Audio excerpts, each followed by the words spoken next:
Thanks for joining us today to learn a bit more about Arista CloudEOS and some of the additional enhancements we're making to further improve the operator experience in the network. I'm joined today with Fred Hsu to talk a bit about what you and your team have been putting together. So okay, Fred, what is this CloudEOS thing? So it's essentially taking EOS that we all are familiar with and making it available to people who are deploying things in the public cloud, as well as on-prem in Kubernetes clusters. So really taking that same exact EOS code and making it consumable by folks who are deploying things in a more cloud-native way. Now, people who are buying things in the public cloud tend to buy the software through these public cloud marketplaces and deploy it, but we're talking about like routing codes. Like, are you implying that I can get my routing software through like Amazon, Azure, and Google's marketplaces? Yeah, absolutely. So the same exact consumption model you use to buy any other appliance or any other software you would in the public cloud, you're going to use that to buy EOS now or CloudEOS. But why would I want to do that? What's the advantage? Yeah, you're going to get way more flexibility when it comes to how you get charged for this. Right, so if I need to use a router for 10 minutes, 3 days a week, I only get charged for what I use.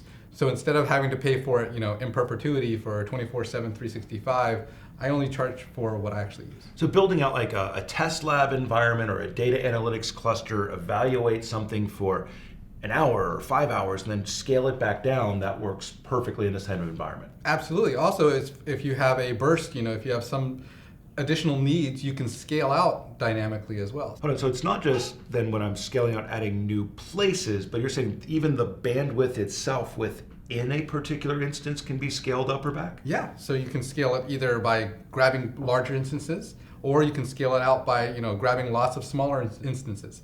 Can it scale back down too, though? Absolutely. So once you stop using all of that excess capacity, we can scale it back. So it really becomes very dynamic in the way that you use and consume your routing resources. But now, we are talking about routers and networks again. Yes. So but then isn't the provisioning and the configuration like I'm banging away on my 1978 80 by 24 CLI, making configuration, config T, do things? Isn't that the experience then? No, because we want to make this much more of a cloud-first experience. So we're leveraging things like Terraform and CloudFormation templates to be able to let you declaratively provision these things just like you would any other cloud resource. So I've played with Terraform, and kudos to Mitchell and the whole HashiCorp team. It's amazing. And I can sit there and make like 150 VPCs, putting 50 in Amazon, 50 in Azure, 50 in Google.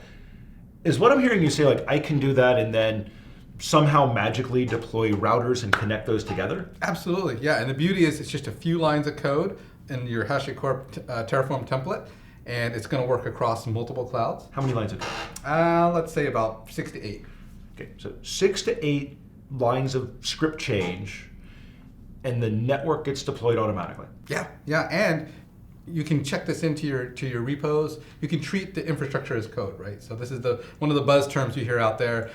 Infrastructure as code. How do I take these CI/CD, DevOps-y kind of things and make it applicable to the network? So I can pull this declarative provisioning configuration from GitHub, put it into Terraform, execute that particular script, deploy my infrastructure, buy the routers, which are then deployed into those virtual private clouds. Okay, I'm tracking, but then what happens? How do they actually learn about each other and connect? So we're using VXLAN and EVPN to interconnect all of these different. Wait, are we using? We're using BGP. Okay, cool. So we're using the same exact technologies we've been using in the data center, in the internet as a whole, forever, right? So these are the same standard open protocols that we've always been using.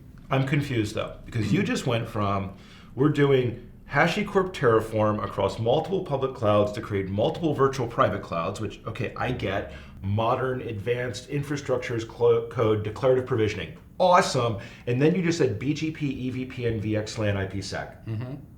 I just missed a beat. What happened? How did you go from things I might perceive as old to the latest, most cutting edge architectures? So we want to stick to open standards, first of all, right? So we want to make sure that we're able to interoperate with other things that are out there. We want to use tried and tested technologies, right? So BGP has been powering the internet forever. And so we know these things scale. We know that they work. So why reinvent the wheel? And also it makes it easier for the operators, right? So the network guys who are out there, they know how to troubleshoot BGP. They know how to troubleshoot EVPN and VXLAN and IPsec. So these are all things that the operators are already familiar with and no reason to break that. So the DevOps user runs the Terraform script, instantiates the instances they need. With half a dozen lines of additional code, the networking infrastructure gets automatically deployed. The VPCs find each other through EVPN. They get keyed with IPsec. And then the communications is secured, and because of BGP, the reachability and the routing protocol updates happen between all of these environments. That's exactly right. Is it a fair statement then to say that, like, kudos to Amazon, they invented this concept of the virtual private cloud. And then, great job by Google, they created this multi-region virtual private cloud.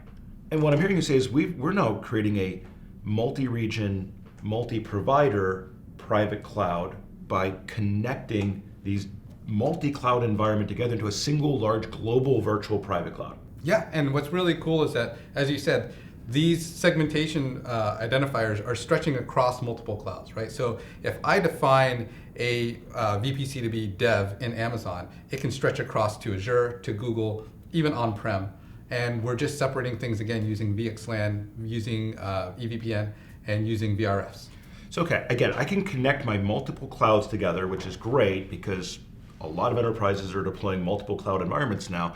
Can I extend that back to my campus and my data center? Yeah, absolutely, because it's still, same protocols we're using in the campus and the data center are the same ones we're using here in the public cloud. Loaded, but is it fair to say then, like, some companies have thought it was a really good idea to give you one segmentation model for the campus, a different one for the data center, probably not offer anything in the cloud, and if they do, it's a proprietary lock-in technology. And what I'm hearing you say is using open industry standards that have been proven to build the internet over the last 30 years, we're able to build a consolidated, globally consistent segmentation model that runs from the client to the campus to the data center to the cloud? That's exactly right. Wow, okay. That's pretty awesome. So how do I manage this? So the really nice thing is all of this stuff is just EOS, right? So CloudEOS is still just EOS. So we can do all of our real-time state streaming telemetry. We can use CloudVision to manage all this stuff. So all the tools that I already use to manage my campus or data center, the exact same tools that I'm going to use to manage this cloud network infrastructure. So every one of these instances in real time is streaming its network state back to this network data platform in CloudVision? Yep. Okay. So again, I've got it there. What do I do with it then? Like, can I go back in time and say, what did my cloud look like yesterday? Yeah, absolutely. So I can leverage the fact that we have the time series database within CloudVision.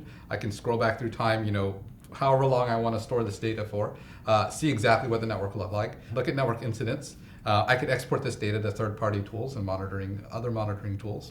Compliance dashboards too? Compliance dashboards, everything that I've got that I'm used to being able to leverage in the data center, I'm able to use here. So let me summarize what I've heard today. Elastic billing, where Arista EOS can be deployed into the public cloud in a pay-as-you-go, scale-up and scale-down model to only take cost where you need it. Declarative provisioning through tools like HashiCorp Terraform and CloudFormation. The DevOps teams can use the tools they know how to use and continue to move fast, but now a set of network guardrails, which actually let them move faster. A globally consistent segmentation and global virtual private cloud model that runs across all the major cloud providers, Amazon, Azure, and Google, all built on open standards, BGP, EVPN, Layer 3 VXLAN, and IPsec, all coupled with CloudVision and state streaming from every one of these network nodes back to a central point. What does this do? Coming all the way back to the beginning, our goal to continue to enable an amazing operator experience in the campus, the data center, and now across all the public clouds. Fred, thank you so much. Oh, thank you, Doug.